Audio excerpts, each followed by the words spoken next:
I really feel for Chicago, even though they have frustrations and voice their concerns. In that, I think fans still need to continue to stay behind the Bears for sure, and to continue to lift the Bears up. Because only bad things happen when you get to obviously pointing fingers at everyone and things of that nature. But if you can continue to hold strong and hold these players up, because at the end of the day, we're working our tails off. To accomplish, what we want to accomplish, and if we can continue just to, like I said, fans, they continue just to continue to hold the Bears up, stay behind QB1, and just hold this team up. I think only positive can come out of that. Good blocking on the perimeter, and that opens it up for Tyler Scott. Now it's clear that the Bears season has not opened up the way a lot of us had envisioned, but you know what? It's 2 games.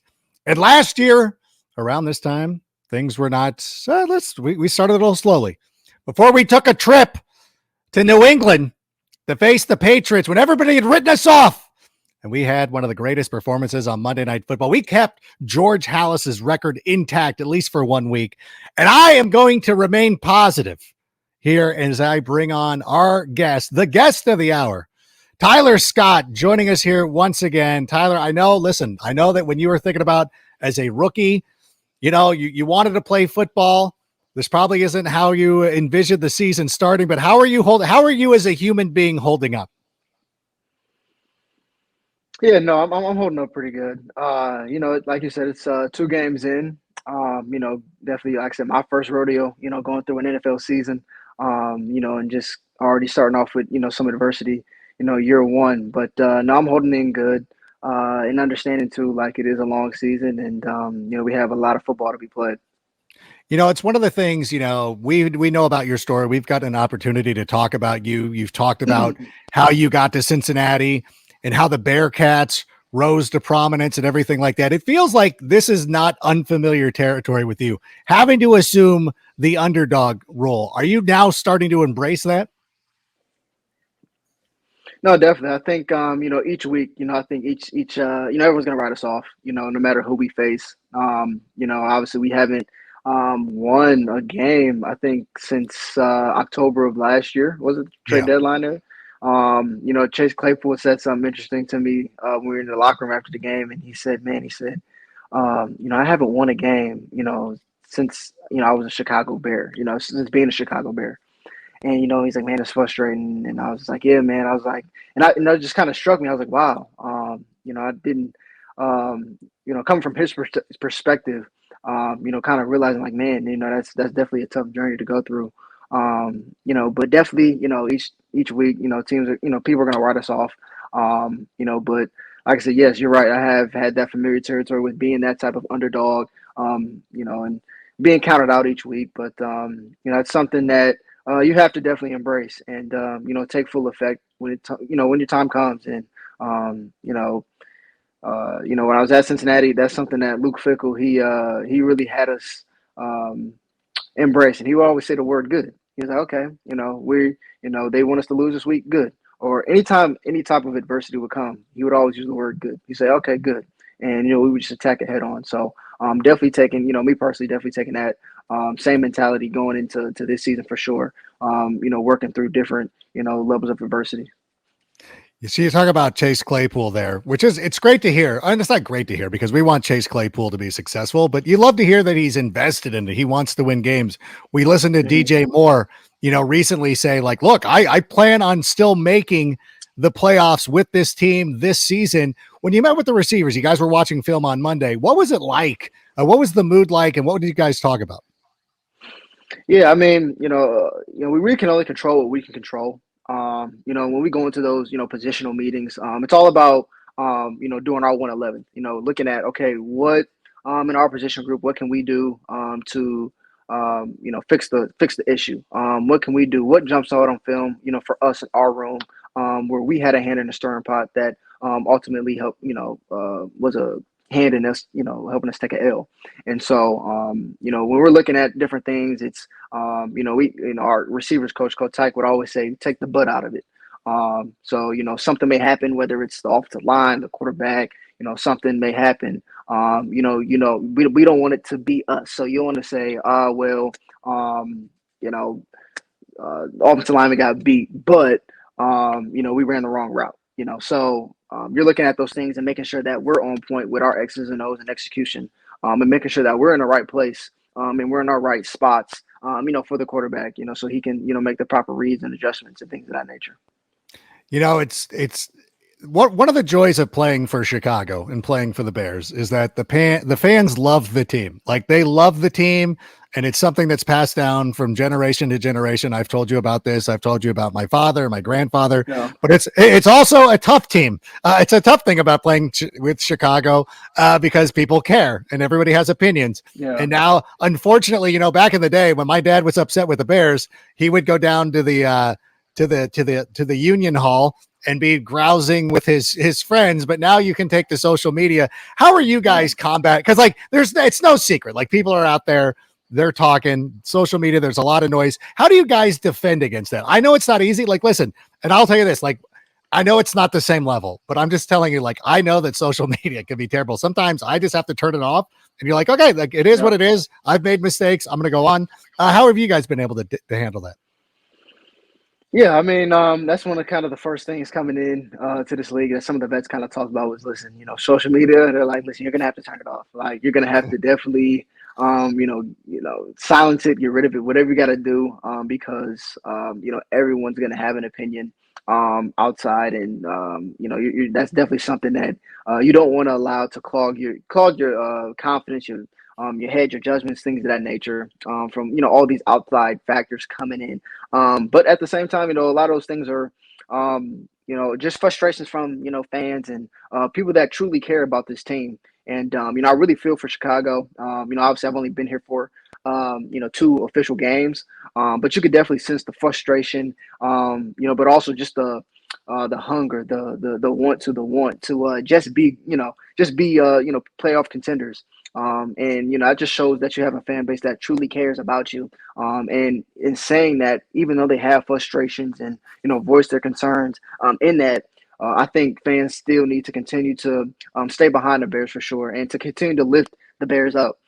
Because only bad things happen when you get to obviously pointing the fingers at everyone and things of that nature. But if you can continue to hold strong, and hold these players up, because at the end of the day, we're working our tails off, to accomplish, what we want to accomplish, and if we can continue just to, like I said, fans, if they can continue to hold the Bears up, stay behind QB1, and just hold this team up, I think only positive can come out of that.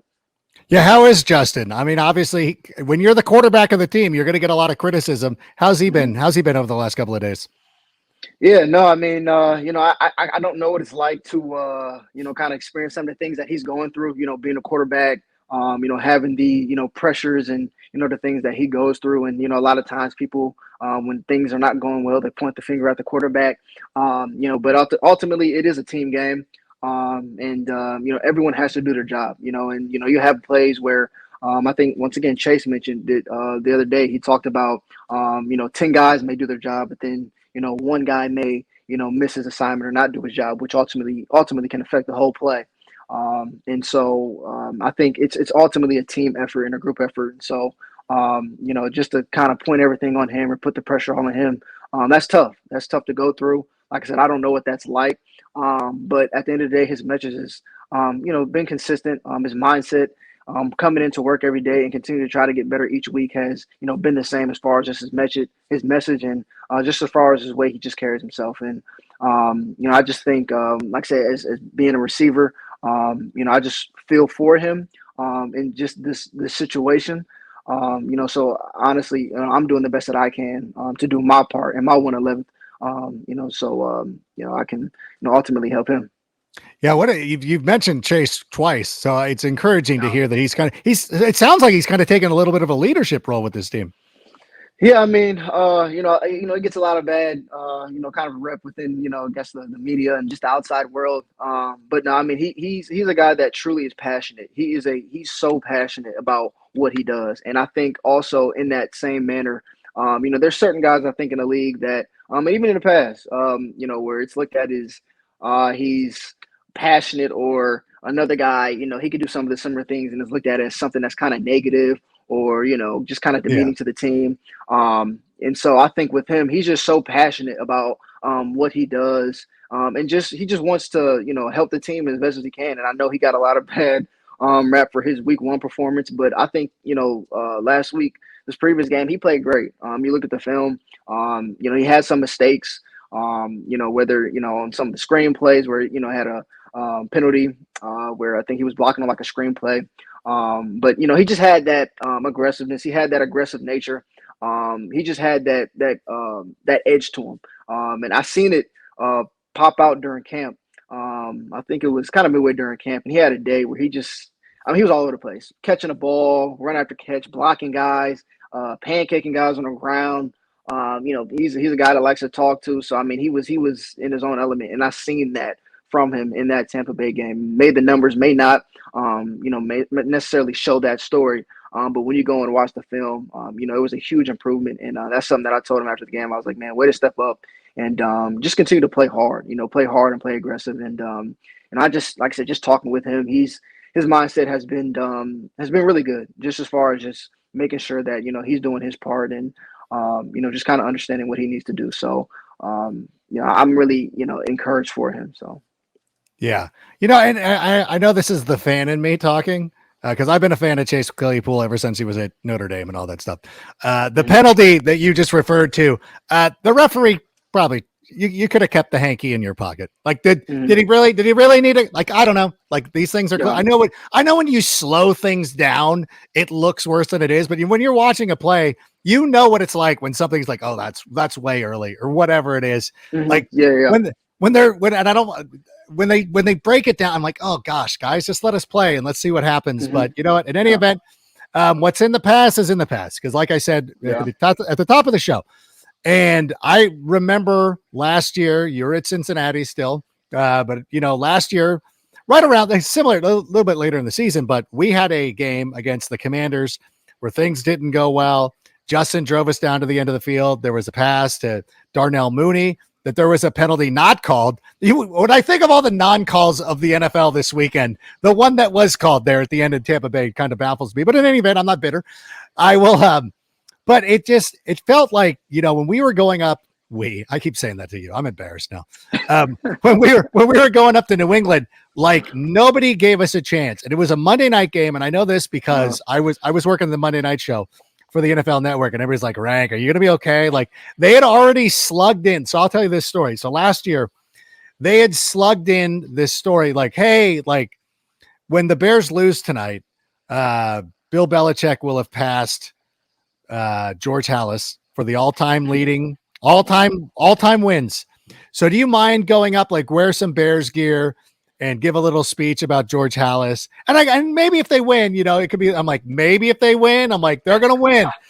Right. So I can't help but feel like it's a very similar situation. And I know that when we came in, and listen, a lot of Bears fans did this. I'm on public record of doing this, is I'm like, win against the Packers, win against Tampa Bay, we'll lose to Kansas City. But now when I look at the Kansas City Chiefs, I don't see the defending Super Bowl champions. I see a team that kind of struggled in week one. They lost the game to the Lions. They did not look like the world champions against Jacksonville, who's a fine team who made the playoffs last year and gave them all they can handle, but still it's very beatable. So now that you're 2 games in and you think about it, we talk about the awe of like, oh my gosh, I'm on the NFL stage now. Now they're your contemporaries. Patrick Mahomes, Travis Kelce are your contemporaries. I'm not going to make you ask Travis Kelce for a jersey swap. We'll save that for Justin Jefferson. But what is your mindset? Like, how are you feeling going into this game against the Kansas City Chiefs? Yeah, I mean, personally, I think it's a game that you did mention they are the defending champions. At the end of the day, they do have Patrick Mahomes, they do have Travis Kelce, and I think it's definitely a game that they're definitely a beatable opponent first and foremost. Kind of just like you mentioned, just kind of some of the things they've been going through so far during the season. But I also think that it can also be a stepping stone. It could also be a turnaround point, in the season. So I think coming in, we have all intentions to win this game, despite what everybody may think. But I think this is definitely could be a turning point for us, for sure. When you beat a team like that, who has players like they do and who are the defending champions. So my mindset coming in is to definitely attack them, And it's any given Sunday. That's one thing I have learned so far, just watching even more closely now since I've gotten to the league, just watching NFL, that it truly is um, any given Sunday type of league, and any team can get beaten on any given day. Like I said, I just feel like this could definitely be a turning point / stepping stone for us going forward within the season. Have you and your teammates already talked about that? What's the week like? Now, obviously, we talk on Tuesday afternoon. What is it like? Have you guys talked about it? Are people excited? Like, I know that it's tough when you're 0-2 and it's like, oh, great, we got the Chiefs. But I really do believe that. I really do believe this is a great chance. Right when everybody's gonna write you off, this is when you rise up and meet that challenge. Yeah, no, I mean, after the game, KB fullback, he had a great message for the team after the Tampa Bay game, and he said it's easy. It's easy to sit there and point fingers and to to point blame in different directions. He said, but the hard thing to do is to look yourself in the mirror, is to stay faithful, to continue to believe him. He said at the end of the day, we got to pick up our axe and continue to chop wood. And that's something that he's been saying since I got here, and I love that saying. He said, "Just pick up your axe, continue to chop wood." From an individual standpoint, even from a team standpoint, just continue to chop wood. And I think that's the mindset, going into this week, is that we're gonna continue to chop wood, regardless of what the record is, regardless of what outside people are saying. You continue to pick up the axe and chop wood. Yeah, and I feel the same way. I know that your coach, Matt Eberflus, was talking about this in the media, like, hey, like these players are working their tails off and they want to get better. And it's one of those, it's the messaging. And I know that people, like you said, we haven't won for quite some time, but I feel like I felt better about the game. Like, I know that the last 2 minutes kind of fell apart, but I felt better. I thought the effort was better. I thought you were better prepared. Do you feel like you're moving in the right direction? For sure. That's one of the things he mentioned right after the game. Coach Lewis was just, the effort was there. And just compared to week one, we gave ourselves a chance to win. We had a great stop there. We ended up scoring. I think it cut it down to, it was 20-17. We scored, and then they got the ball back. And then we ended up stopping them. So there we got momentum. They ended up kicking it, punting the ball to us, and that's when we kind of had that 2-minute drive, where things kind of, spiraled down. But at the end of the day, we gave ourselves a chance. And that's all you ask for in this league is, a chance and an opportunity, which is, I think why people love this game and why people continue to cheer on, whatever team it is, because in this league, you have a chance, you have a hope. And each week you have another chance, to get a win. You have another chance to make the playoffs. And I think ultimately that's what, just makes this game great. Yeah. Are you a big Ted Lasso guy? Have you watched that show? No. Okay, this is going to be your off. Don't watch it during this season because I want you to concentrate here. We don't want you're all on the Bears right now. When the season's over, we'll do a I'll make you binge watch Ted Lasso, and we'll come back and we'll talk about it. Okay. But the big mantra is believe. And my 10U soccer team, which by the way, we suffered a loss this week that I'm not taking well, but it's okay. But we still believe, and we still believe in what we're doing. And I'm going to tell you this right now. When you look, there will be a little graphic that comes out from the NFL media. Who are the experts' picks? There's 12 experts in me. So there's 11 experts in me. Mm-hmm. There will be 11 people picking the Kansas City Chiefs to win this game. There will be one person who is picking the Chicago Bears, and that is going to be me because I refuse to throw. I refuse to throw in the towel. I refuse to give up. You tell all my friends, KB, he's been on this show. He's a friend of mine. Bayless, we're good. I know I've met a couple of these guys. They know me. I believe in this squad. You tell Coach E, I believe. I am the guy still holding up the Chicago Bears. I feel confident. I even told our boy Jeff, I said, we're winning. We're winning. And you know what I'm going to do after we get done winning? I'm going to go to Game Room Chicago, located at the historic Chicago Athletic Association Hotel right across from Millennium Park. It features billiards, shuffleboard, skee ball, pop-a-shot, and more. And it has plenty of space to watch your favorite game with a menu featuring Michelin-starred chef Mari Katsumura's snack foods, beer towers, and a weekend Bloody Mary bar. There are signature shareable cocktails. Game Room Chicago is the place to be on game day. And nobody can weave in an ad read during an inspirational speech like me. So Tyler, I believe in you. And that I got was your good. back. That was good. If there is nobody in this city who still is behind the Bears, know that I have your back and will continue to have your back. And I want you to have fun. I want you to have fun again. Now I'm turning into a parent. I want you to have fun against the Kansas City Chiefs. But I really, truly believe in you guys. And that's all I got for you this week. I'm so happy. By the way, thank you so much for coming by too.